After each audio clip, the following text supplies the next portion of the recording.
At one time, there were more mansions on Court Street here, so you have to kind of imagine the Phelps Mansion with neighbors on this side and this side. But today we're the last of the big mansions left on Court Street.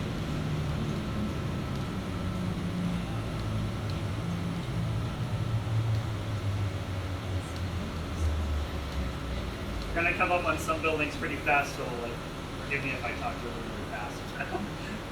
But I will tell you too, next weekend is Path Through History weekend, and I am giving walking tours of downtown Binghamton on Saturday and Sunday, the 15th and 16th at 9 a.m. So if you want to learn some more or see the buildings a little more up close, just go on our website, phelpsmansion.org, and you can sign up for a tour with us there as well. So as we come down Court Street here on our left, you're going to see Centenary Methodist Church. That was designed in 1866 by Isaac Perry, who was the same architect of the Phelps Mansion Museum. The church is designed in the Gothic Revival style and hosted the 1913 State Suffrage Association's annual convention. It became the landmark church in 1998. And as we round the corner up here to the roundabout, where the First National Bank building is right here today, is where the original Phelps Bank building stood. That was built in 1870.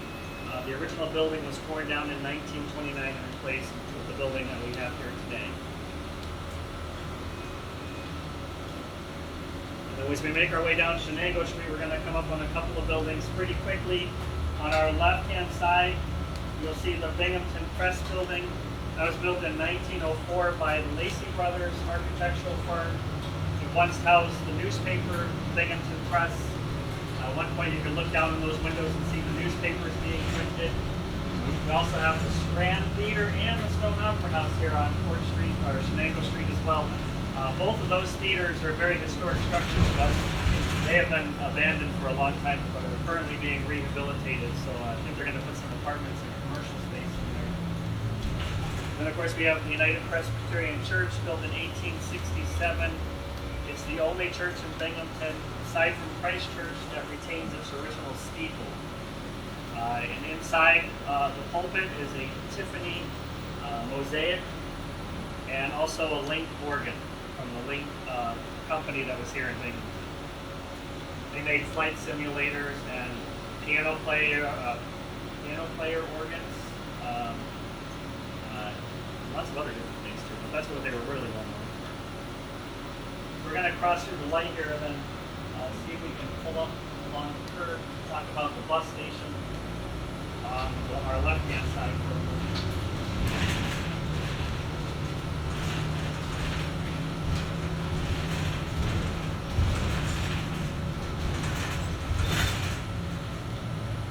So here's our bus station. This was built in 1938. It's the Greyhound bus station. It's designed in a streamlined modern design. It was designed by architect William Erasmus of Louisville, Kentucky. He designed over 60 of these bus stations. Today only 6 remain. You can tell it's in the streamlined design by looking at the building. You see the vertical neon sign relief moldings, the glass blocks, and the rounded corners. It's said that this building was the inspiration for Rod Serling's mirror image in the 1960 Twilight Zone episode. Today, the facade is really the only original part of the building. Everything behind it is new. So when they redid the transportation center, they were able to save the original facade. That's really all that's left of the original part of the building. We're also going to point out a couple of sculptures as we go around downtown. Over here in the center of the plaza is the 7 Seals of Silence. Now obviously it's really hard to talk about the sculptures because you really need to be up close to see them more in person. And it just so happens, here's another plug. Next weekend for Path Through History weekend, I'm also leading a tour next Saturday at 1:30 in the afternoon that will cover the sculptures of downtown Binghamton. So if you want to learn more about them, you can come for a walk with me at 1:30 next Saturday. We're going to meet at the Phelps Mansion. We're going to make our way around to all the different sculptures, and we'll also incorporate some architecture too. So if you can't make it in the morning, you can come in the afternoon and still get a little bit of both of those things. All right, we're going to keep going.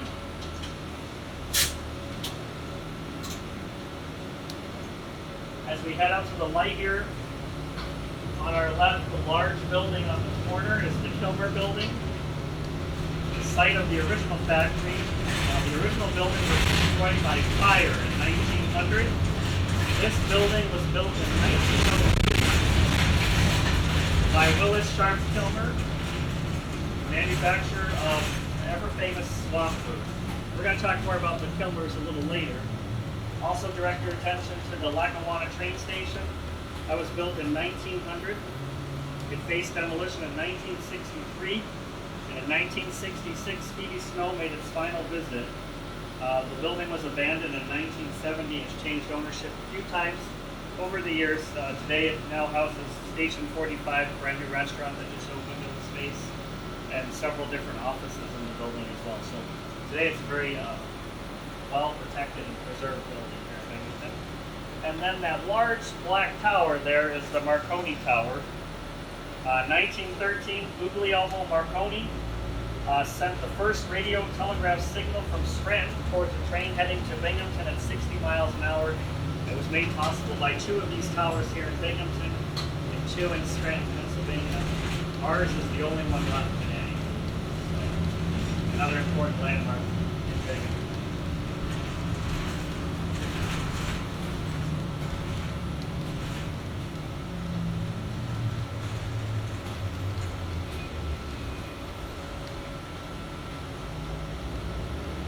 Now we're going to turn down State Street, which has been renamed the Deco District.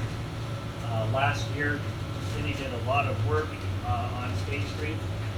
This is where a lot of the art galleries are for the First Friday Art Walk, and also home to the Broome County Arts Council's offices and gallery as well. So if you have some time later, feel free to come down here and check out some of the art galleries and things that are going on here on State Street.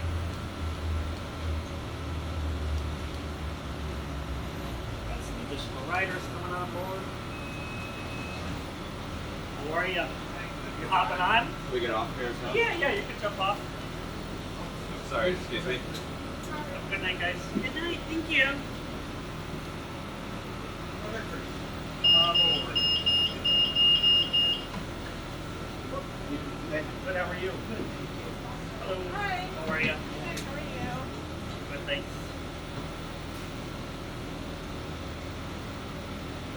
Just for everybody who got on board, just so you know, when we end our tour tonight at the Phelps Mansion, and that will be the last time the trolley rounds, so you'll have to walk back to wherever you are down here, okay? There'll be no way to get back on the trolley. Okay? Everybody good with that? Okay. Not too far away. Not too far.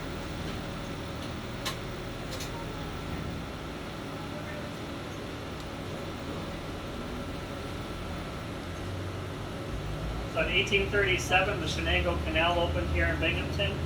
The canal went 90 miles north to Utica, basically following the side of the Shenango River and Route 12. The canal was in operation until about 1875. And the canal once ran right through here. So imagine this being a waterway instead of a road.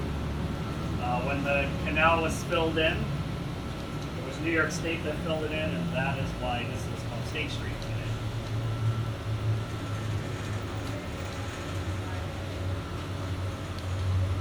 Okay, we're going to circle back here. On our left is Christ Church, originally founded in 1810. It was named St. Anne's, and it was Binghamton's first organized church. The church you see here today was built in 1853 by architect Richard Upjohn. On your plans with John Stuart Wells, the stone came from the stone quarries up in Guilford, New York. The steeple wasn't built on the church until 50 years later in 1903. Because of cost concerns when the church was being originally built, they scrapped the steeple, but eventually it made its way onto the building. It was later discovered, though, that the steeple is 2 feet shorter than the original design called for. And as we turn the corner, we have Lost Dog here on our right-hand side of the trolley. This was once home to one of the leading cigar manufacturers in Binghamton. The original building This registered building was built in 1886. The building on the left was added in 1906 as the cigar industry continued to thrive. After World War I, cigarettes were in and cigars were out, and the factory closed its doors in 1928. But there were over 40 cigar factories in Binghamton, pumping out about 2 million cigars a year, so we were number 2 only behind New York City. So at one point it was the largest industry in Binghamton. Alright, now we're going to circle back around here.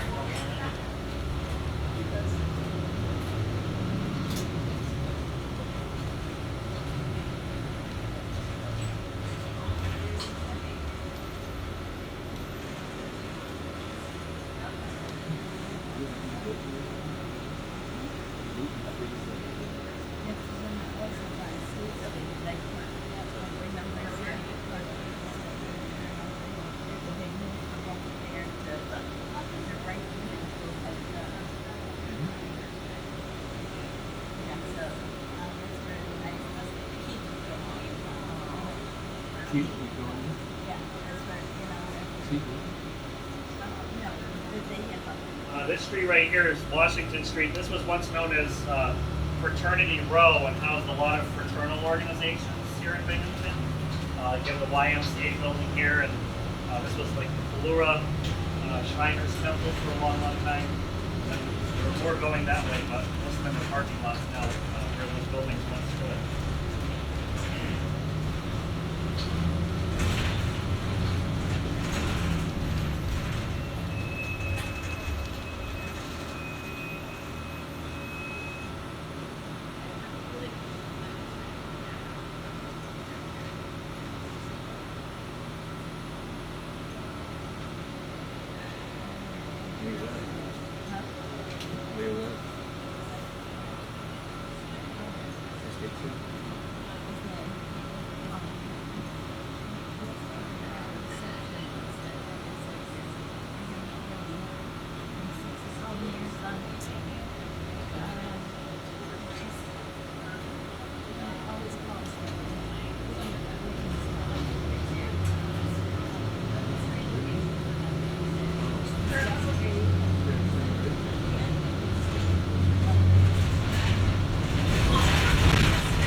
Back down Shenango Street for just a moment here. Get back into the other side of the city.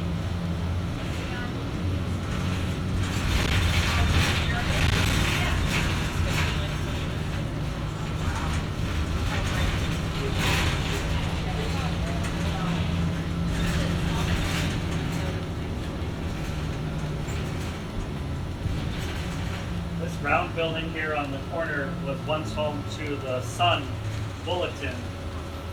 So it's one of 3 newspapers. You have the Press, Sun, and then where Burger Mondays is, over on State Street, was home to one of the Binghamton Republican newspapers here in the area. Later in life, the Press and the Sun merged, which is where the Press and Sun Bulletin name came from.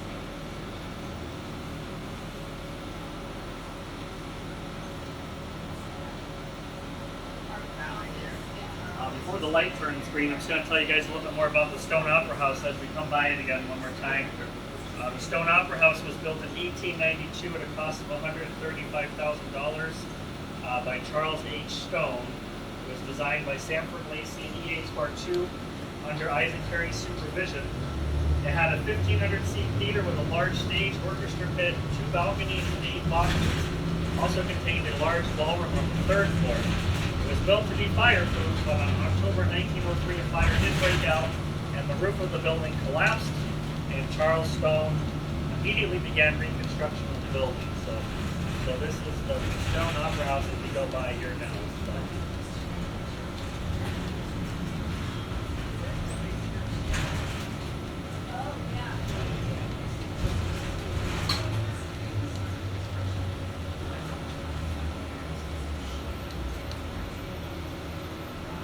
I think it would be pretty cool if somebody had the money to restore it. Yeah, it's what, they're redoing the Strand right now, and then the Stone Opera House is scheduled to be next for restoration. So. I mean, bring it back to its original kind of glory. That would be Turn nice. them into a museum so you won't like, you know? Yeah. It's always something Put I've it back into a theater or performing arts space or something. Yeah, Yeah. something I've always thought of since I was a kid. Yeah. I still think the best part was watching him film Lieberstrom down there. Oh yeah, yeah. We're gonna loop back around here in a minute. There's a lot of buildings right here that we're gonna cover as we come back around.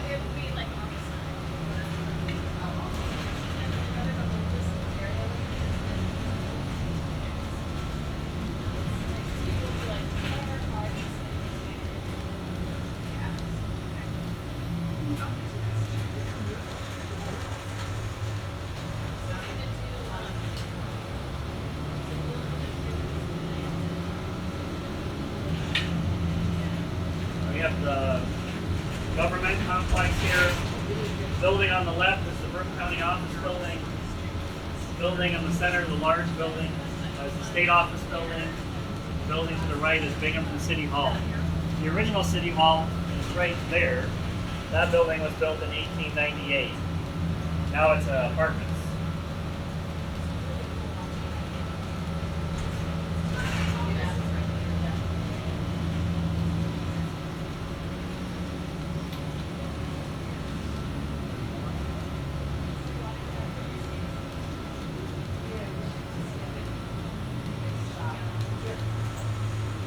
Alright, now we're heading down Washington Street.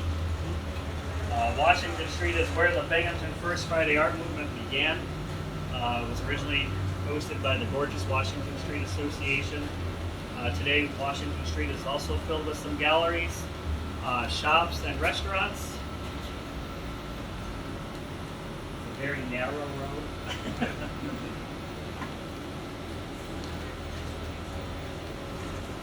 And lots of good places to eat.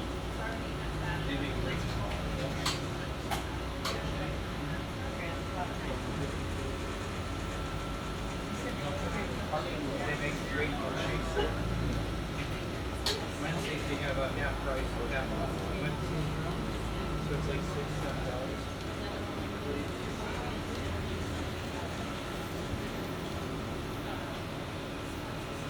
This is first one I did for 30 euro. So originally Washington Street ran straight through until the Metro Center Plaza was put in. It's kind of another main thoroughfare on Fourth Street here.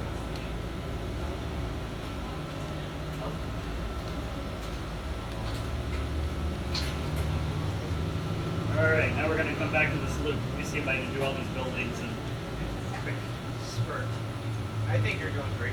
As we look straight up the front of the trolley, let's talk about the Security Mutual building for a minute.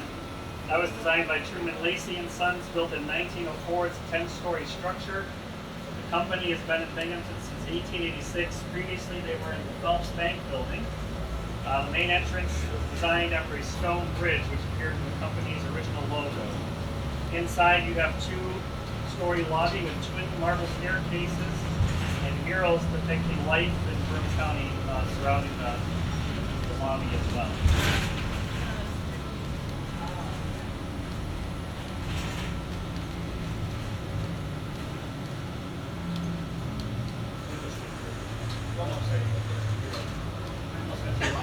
Thanks. I always confuse these two roads.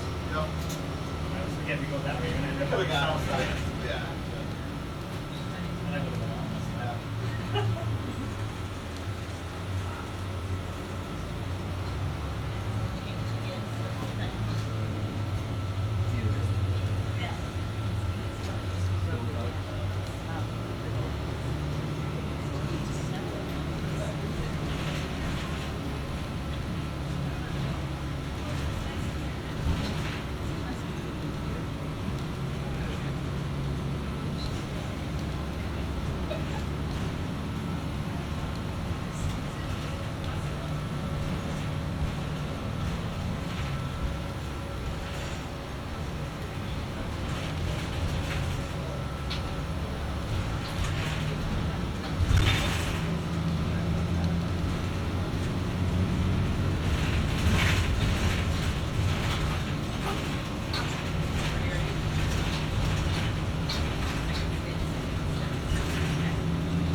straight ahead in front of the bridge is a statue commemorating the Spanish-American War.